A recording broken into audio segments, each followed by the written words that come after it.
बहुत समय पहले हस्तिनापुर में दो राजवंश रहते थे, पांडव और कौरव। दोनों एक ही परिवार के सदस्य थे, लेकिन उनके विचार और आचरण अलग अलग थे। पांडव सत्य, धर्म और न्याय का पालन करते थे, जबकि कौरवों के मन में लालच, अहंकार और ईर्ष्या थी। इन्हीं कारणों से दोनों पक्षों के बीच संघर्ष बढ़ता गया और अंत में महाभारत का महान युद्ध निश्चित हो गया। युद्ध से पहले भगवान श्री कृष्ण ने कई बार शांति स्थापित करने का प्रयास किया। वे स्वयं कौरवों के दरबार में दूत बनकर गए और केवल 5 गांव देने का प्रस्ताव रखा ताकि युद्ध टल जाए। लेकिन दुर्योधन अपने अहंकार में इतना अंधा था कि उसने यह प्रस्ताव भी ठुकरा दिया। तब युद्ध होना निश्चित हो गया। कुरुक्षेत्र की विशाल भूमि पर दोनों सेनाएं आमने सामने खड़ी थीं। शंख बज चुके थे और युद्ध प्रारंभ होने ही वाला था।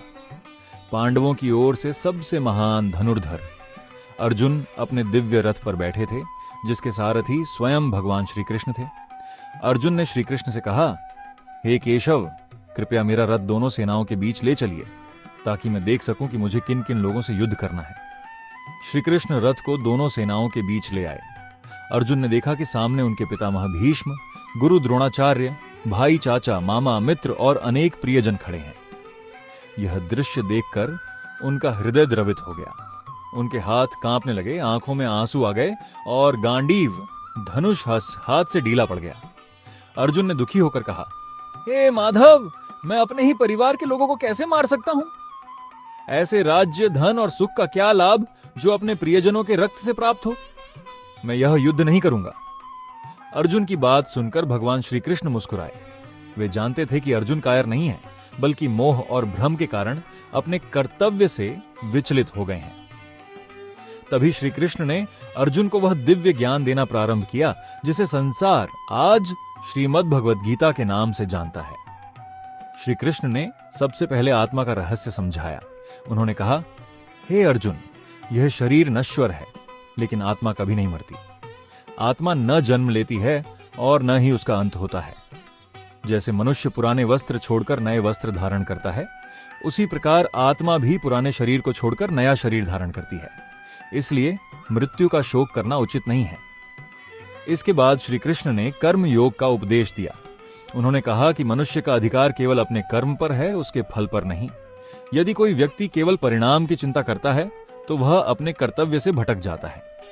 इसलिए हर कार्य पूरी निष्ठा, ईमानदारी और समर्पण के साथ करना चाहिए। उन्होंने अर्जुन से कहा, तुम एक क्षत्रिय हो, धर्म की रक्षा करना तुम्हारा कर्तव्य है। यदि तुम भय या मोह के कारण अपने कर्तव्य से पीछे हटोगे तो यह उचित नहीं होगा। फिर श्री कृष्ण ने बताया कि मनुष्य के सबसे बड़े शत्रु काम, क्रोध, लोभ, मोह और अहंकार हैं। ये मनुष्य की बुद्धि को भ्रमित कर देते हैं और उसे गलत मार्ग पर ले जाते हैं। जो व्यक्ति अपने मन और इंद्रियों पर नियंत्रण रखता है, वही सच्चा ज्ञानी कहलाता है। अर्जुन ध्यानपूर्वक श्री कृष्ण की प्रत्येक बात सुन रहे थे। फिर भी उनके मन में एक प्रश्न था, यदि आप भगवान हैं तो मैं आपके वास्तविक स्वरूप को देखना चाहता हूं।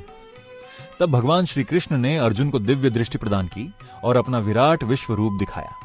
अर्जुन ने देखा कि श्री कृष्ण के उस दिव्य स्वरूप में अनगिनत मुख, नेत्र और भुजाएं हैं। उनके भीतर सूर्य, चंद्रमा, सभी देवता, ऋषि, पर्वत, नदियां, ग्रह, तारे और पूरा ब्रह्मांड समाया हुआ है। उन्होंने देखा कि समय स्वयं भगवान का स्वरूप है और समस्त सृष्टि उन्हीं से उत्पन्न होकर उन्हीं में विलीन हो जाती है। यह अद्भुत दृश्य देखकर अर्जुन आश्चर्य और भक्ति से भर गए। उन्होंने हाथ जोड़कर कहा, हे प्रभु, अब मैं समझ गया हूं कि आप ही समस्त ब्रह्मांड के स्वामी हैं। कृपया मुझे क्षमा करें यदि मैंने कभी आपको अपना मित्र समझकर साधारण मनुष्य की तरह संबोधित किया हो। तब श्री कृष्ण ने अपना सौम्य रूप धारण किया और अर्जुन से कहा, हे पार्थ, अब उठो, धर्म की रक्षा के लिए युद्ध करो। विजय और पराजय की चिंता मत करो। अपना कर्तव्य निभाओ और सब कुछ मुझे समर्पित कर दो। इन दिव्य उपदेशों को सुनकर अर्जुन का मोह और भय पूरी तरह समाप्त हो गया। उन्होंने दृढ़ स्वर में कहा, हे अच्युत, आपकी कृपा से मेरा भ्रम दूर हो गया है। अब मैं आपके आदेश का पालन करूंगा। इसके बाद महाभारत का युद्ध प्रारंभ हुआ। यह युद्ध कई दिनों तक चला और अंततः धर्म की विजय हुई।